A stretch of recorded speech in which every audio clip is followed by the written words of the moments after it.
Yo, what up? It's D, Philip Big Brother. My name is Jess. Most people know me as Jess So Heartless or Bird Lady. I'm Swoop, you know, B Taylor, whatever. I'm Charlie. I go by City Sparks. I go by the name of Dino. Yo, what up, man? This your man, Niffy. And Quest. Yo, this Snake Eyes of the Cartel. My name is Tori. I go by Bishop. I'm Spit Raw. Y'all already know. We look alike. We roll alike. We like night and day, though. I appreciate y'all dearly. You know, I appreciate it. Y'all come and celebrate with us. I appreciate all the help. You know, all the people who say they were gonna do something, they do it and they come through. But, you know, a little history about us. You know, we used to fight a lot, like all brothers do, all siblings. Me and this dude used to go at it. We used to fight, fuss, but no matter what, how much me and this dude fought, it was like 10 minutes later, we back cool like ain't nothing happened. But that nigga already knew I had him, he had me. Anybody from my old hood can let y'all know, you gotta fight both of us. That's how it went. Most people know that Philly was my right-hand man. Wherever you saw Philly, 9 times out of 10, I was right behind him. We was always together, always at the shows. The nigga called me his bootleg manager. You know how he used to go. He used to call me his right-hand mans with tits, you know. Yeah, man, a big part of me gone, you know. I ain't the same. A lot of people around me ain't the same. Yo, man, I remember the Saturday before my brother passed, he hit me up. He was like, I thought he wanted to come get a haircut.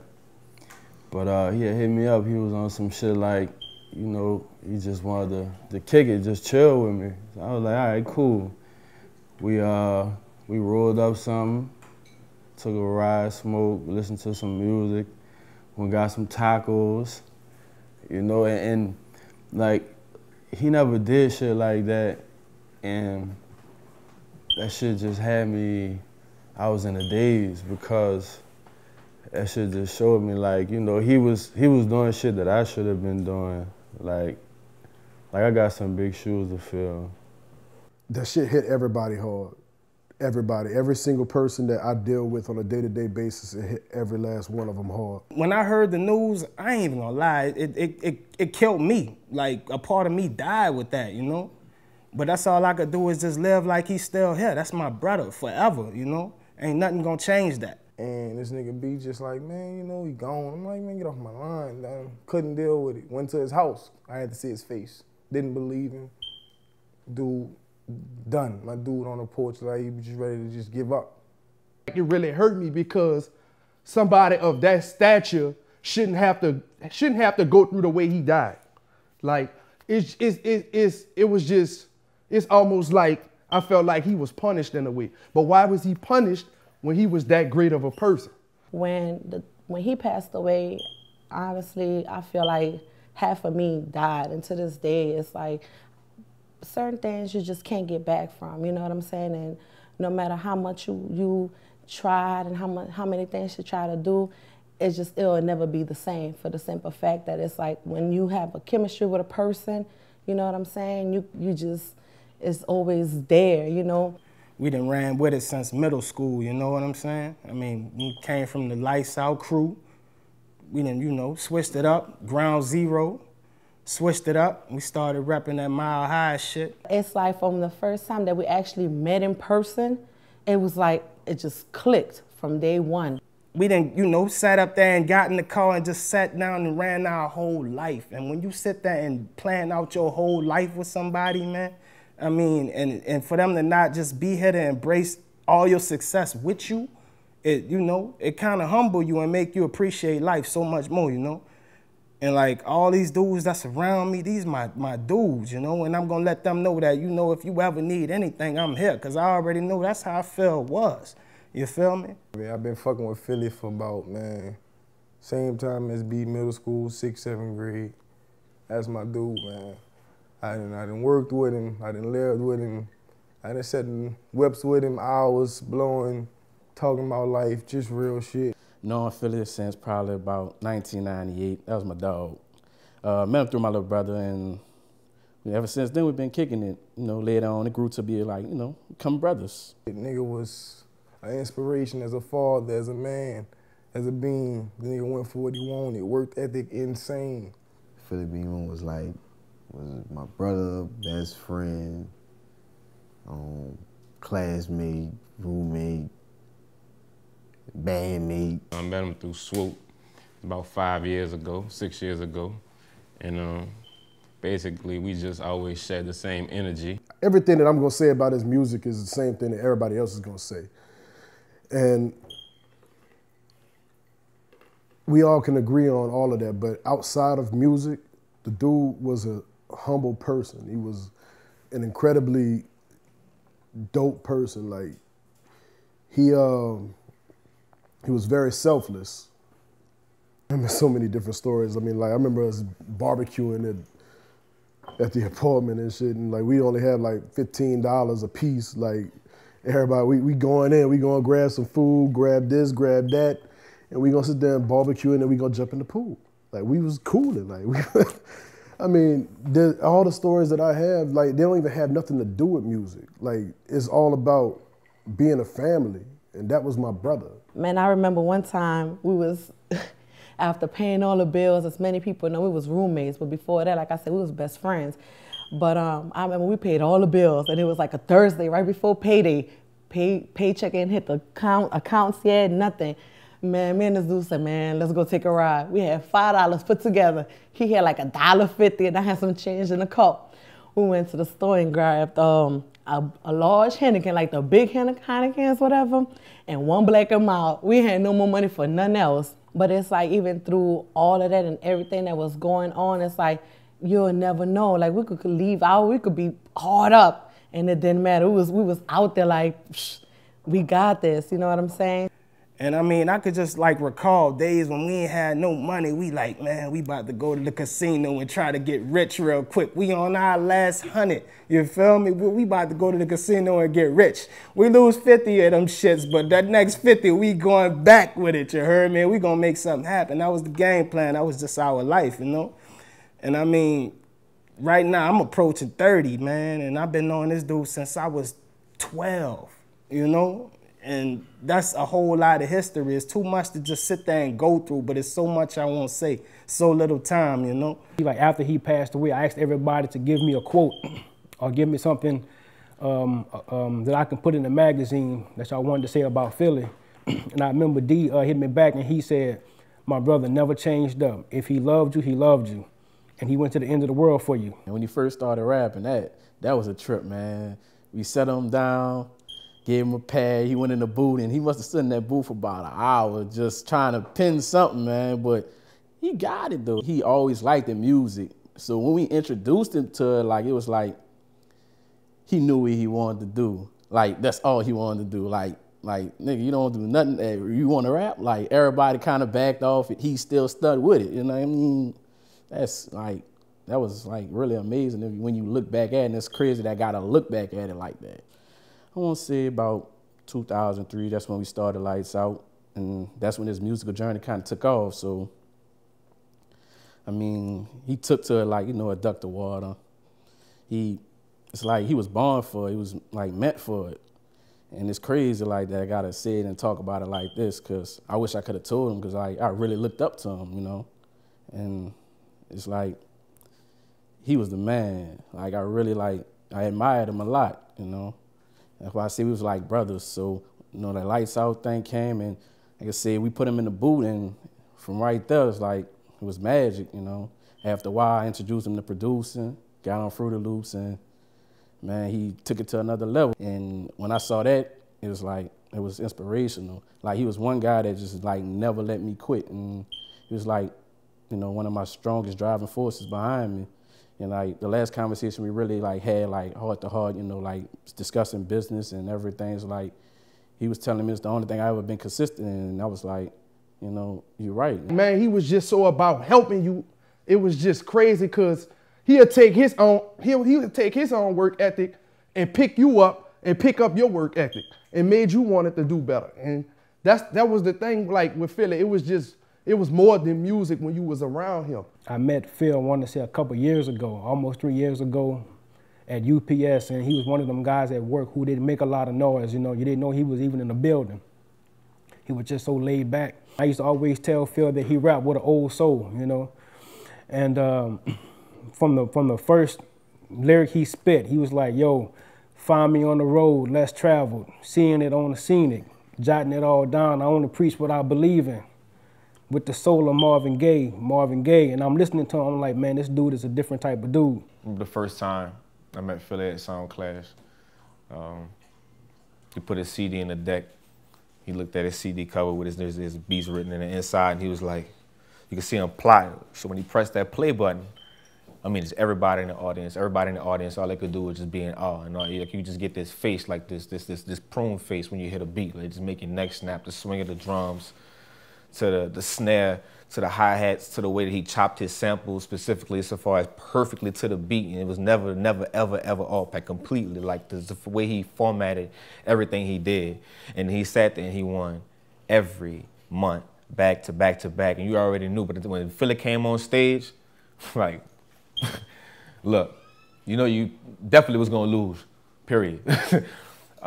Period, just KO out. And I remember just sitting in the booth with this nigga, and he just writing, and he never stopped with it, you know? He was just so consistent. And for a dude that had that much passion behind, you know, his work, I couldn't do nothing but appreciate it. It ain't do nothing but make me, you know, humble and better at doing what I do, you know? And that's bullshit. I used to sit in the house and I got to see, like, when he made these beats and everything that was going on, it was like I heard this from scratch, you know? I woke up to like, man, there go this nigga again playing this beat. Bruh, just cut it down. And he was like, he didn't care. We could be watching a movie, whatever. He would just start playing a beat. The passion that he had, you know, he come out sweating in the booth, he pull the headphones off, like, you know, yeah. All right, let's run that, you know, let's run that one back. He was like a perfectionist at everything that he was doing. Straight through, no problems. I mean, like literally, like and when you take when you separate the actual track from his vocals, and say you just mute his vocals, you know, you're sitting, you're mixing it, and like the passion behind everything that he said, like he lived his life step by step, and you like it's almost you feel like you knew him through his music. Like, you know, you understood him, and everything he said, he left bits and pieces like a puzzle and painted you an image, period. There was nobody ever, I mean, I could say there's nobody in New Orleans music scene that painted a picture like Philly Beamin, and I put that on everything. Nobody artistically, musically, beat-wise, that actually separated himself from everybody in the music scene like he did. The music, shit was like, it was just more than music. It was just, like, it was color, sound, traveling at the speed of thought, trials and tribulations, love, you know, it was like all that in the way he put it. And it was like in his own unique way, you know what I'm saying, but where everybody could relate to it, you know what I'm saying, like on a day-to-day basis. All his music, like everything you said, it take you back to a time like, yes, I know he's exactly what he's talking about. And that's like 10, 12 years later, you know? That's why I say it's my dog. His work ethic was like none other. I think you heard everybody say that already. His work ethic was like none other. If you needed anything from him, he was gonna give it right back to you. Just like that. No filters. Whatever you needed, he was coming for you. Also, it's just like with his music, when he rapped, it was like he spoke to your soul. Like, I remember the first time I'm seeing Philly, it was at Sound Clash, and I'm like, who is this dude? Like, I didn't know him from a can of paint, but I'm just like, man, this dude is epic. Like, it was just amazing to me. Like, and from now on, I just wanted to know who he was. Performing, the power on stage, when he moved, you know what I'm saying? When he got on stage, people were like, oh shit. Like after a whack nigga and then just got off stage, oh, thanks for the whack nigga. And then Philly get on that bit and just blow that bitch up. I remember every person always said the same thing. Like he just blew it up, period. There was no doubt. When Humble Pie came out, it came out on March 14th. You know, that was the whole pie, you know, aspect of it. When I downloaded it and I'm listening to it, I'm like, damn, I didn't know Philly could rap like that. Like that boy really was rapping. I'm like, man, dog, your beats cold and you rap like this, like, fool, you could be a star. But he was, you know, he wasn't on. He was just like, really though, appreciate that, foolie. Like, you know what I'm saying? That's just how, that nigga just so laid back. He wasn't tripping off being no star or nothing. He just was, you know, that was him. That was Philly. I think one of the things that he demonstrated the most was like the importance of like putting family and, you know, your best friends first, you know, people that's really behind you, you know, putting them first before anything, God first too. Philly loved his music. He loved his friends, and that's what his music was about, you know. He never rapped about killing nobody. That was music to him, you know, just being able to chill when he wanted to, you know what I'm saying, with his people, with his homies, chill with his family whenever he wanted to, you know. That's what made the music for him, you know, not wanting to blow or, you know, want to wild out and splurge, you know, all that extra shit.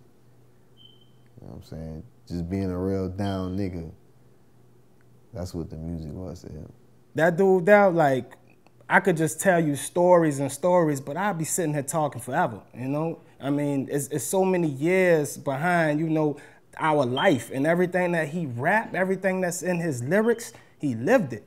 And, you know, I go back, listen to his music. I'm talking about stuff from 2006, stuff from, you know, 2000 when we first started messing with it. And I mean, like, when I listen to all that right there, that's just life, you know? And to go back and, you know, live that, I'm just glad he left it for me, you know? This city is, like, really at a loss right now. Like, there's no way we're gonna get anybody near Philly's level of competitiveness, his level of lyricism, his level of just beat making, fucking guru-ness, or whatever the fuck you want to call it. Like, there's nobody that matches that. I say probably about a month after our second album, Cartel DM, came out, he hit me up. I don't even know how he contacted me. I don't even remember, but he hit me up. He said he wanted to link. And so I wound up meeting up with him. I went to his crib, actually, you know what I'm saying? He was staying over in Algiers. I got there. First thing, soon as he opened the door, you know, I dapped him off. I sat down. He went in his pocket and was like, I need one of them albums, boss. Like, I was gonna give him one, you know what I'm saying? He was like, nah, man, you work for that. Here, you take that, how much it is? I was like, well, we selling it for $5. He was like, man, that's you, take that.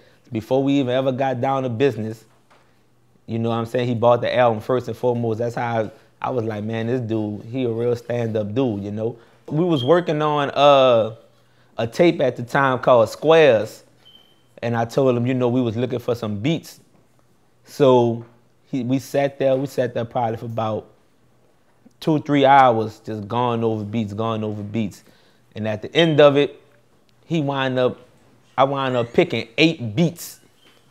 And in my head, I'm thinking like, man, I just met this dude. Ain't no way this dude gonna give me 8 beats.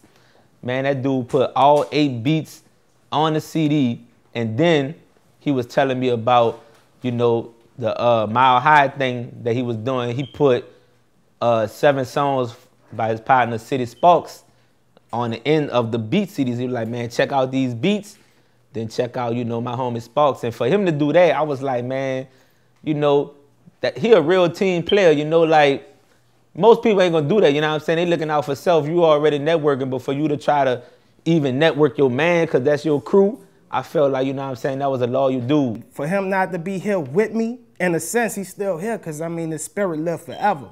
I mean, he forever Beamin, dog. That's my dude. I'm going to rep that till the day I'm gone, you know?